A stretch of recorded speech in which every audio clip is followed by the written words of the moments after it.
जय श्री कृष्णा। आप सभी का आपके अपने YouTube चैनल पर बहुत बहुत स्वागत है। आज हम कथा कहेंगे कार्तिक मास के दूसरे अध्याय की। कार्तिक मास के दूसरे अध्याय का रसपान करने से पहले पीपल पतवारी की कथा का रसपान करेंगे। पीपल पतवारी की कहानी कार्तिक मास में कही और सुनी जाती है। स्नान व पूजा करने के पश्चात पीपल पतवारी की कथा सुनी जाती है। इस माह में पूजा पाठ करने से सांसारिक पापों का नाश होता है और भगवान विष्णु की कृपा प्राप्त होती है। इस माह में कार्तिक मास की कथा के साथ कई कहानियां सुनी जाती हैं। यहाँ हम जानेंगे पीपल पतवारी की कहानी। एक गुजरी थी। उसने अपनी बहू से कहा कि तू दूध दही बेचा, तो वह दूध दही बेचने गई। कार्तिक महीना था। वहां पर सब औरतें पीपल सींचने आती थीं और वह भी बैठ गई और औरतों से पूछने लगी कि तुम क्या कर रही हो। तो औरतें बोली कि हम तो पीपल की पतवारी सींच रही हैं। तो उसने पूछा, इससे क्या होता है? औरतों ने जवाब दिया कि इसके करने से अन्न धन मिलता है, बरसों का बिछड़ा हुआ पति मिलता है।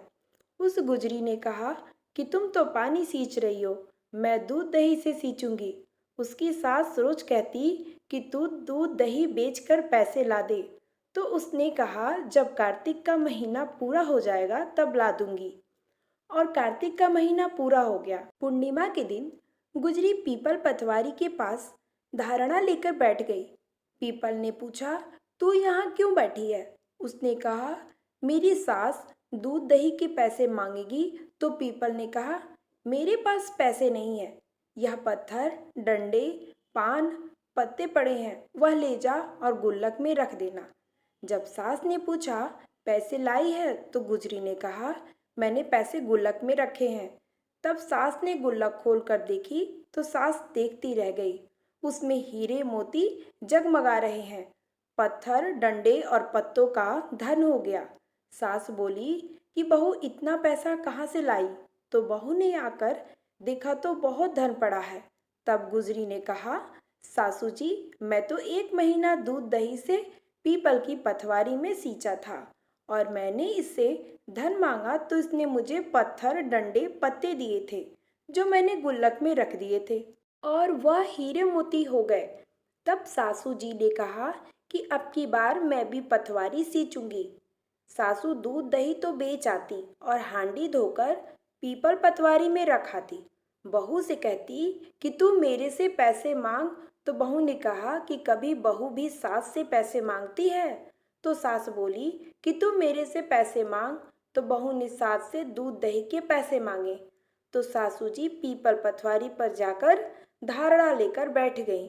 तो डंडे, पत्ते, पान, भाटे उसे भी दिए और कहा गुल्लक में जाकर रख दे।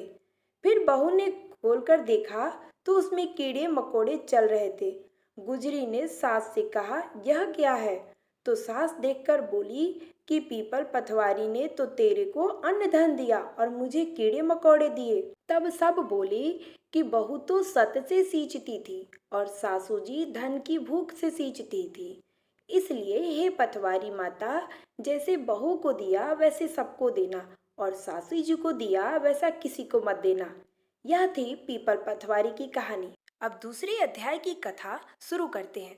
जय श्री गणेश। भगवान श्री कृष्ण आगे बोले, हे प्रिय, जब गुणवती को राक्षस द्वारा अपने पति व पिता के मारे जाने का समाचार मिला तो वह विलाप करने लगी। हाँ नाथ, हाँ पिता, मुझको त्याग कर तुम कहाँ चले गए? मैं अकेली स्त्री तुम्हारे बिना अब क्या करूं? अब मेरे भोजन, वस्त्र आदि की व्यवस्था कौन करेगा? घर में प्रेम पूर्वक मेरा पालन पोषण कौन करेगा? मैं कुछ भी नहीं कर सकती। मुझ विधवा की कौन रक्षा करेगा? मैं कहाँ जाऊं?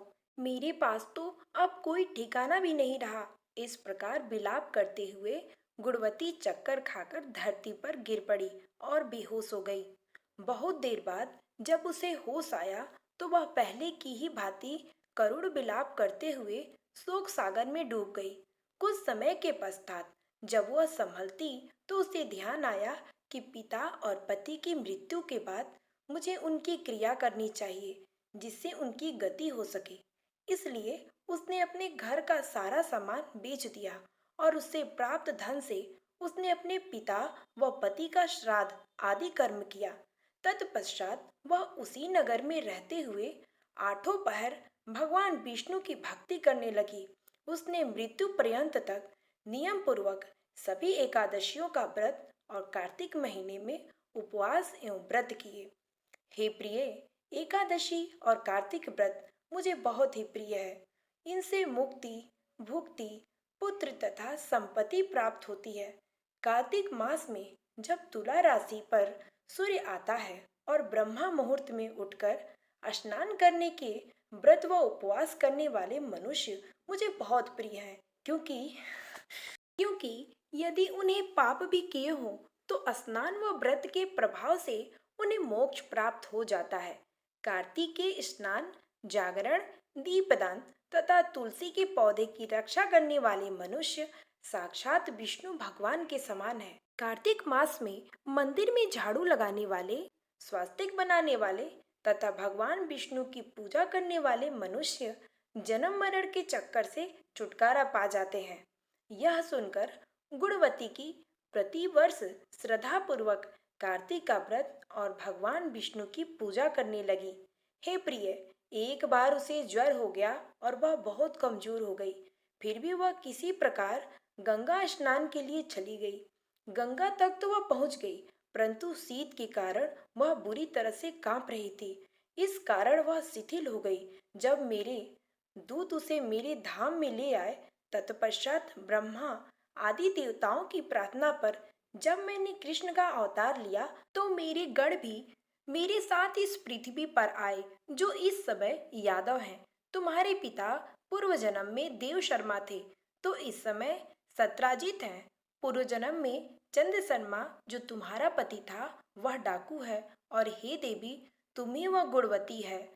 कार्तिक व्रत के प्रभाव के कारण ही तुम मेरी अर्धांगिनी हुई हो। पूर्व जन्म में तुमने मेरे मंदिर के द्वार पर तुलसी का पौधा लगाया था। इस समय वह मेरे महलों के आंगन में कल्प वृक्ष के रूप में विद्यमान है। श्री विष्णु भगवान की आरती। यह आरती भगवान विष्णु को समर्पित है। पुराणों का मानना है और कुछ भक्तों का भी मानना है कि इस आरती का मनन करने से सभी देवी देवताओं की आरती का पुण्य मिल जाता है। बहुत थोड़ा होता है, अर्थात कार्तिक मास के व्रतों का 16वां भाग भी नहीं होता है। इस प्रकार सत्यभामा भगवान श्री कृष्ण के मुख से अपने पूर्व जन्म के पुण्य का प्रभाव सुनकर बहुत प्रसन्न हुई। कहानी पसंद आए तो वीडियो को लाइक जरूर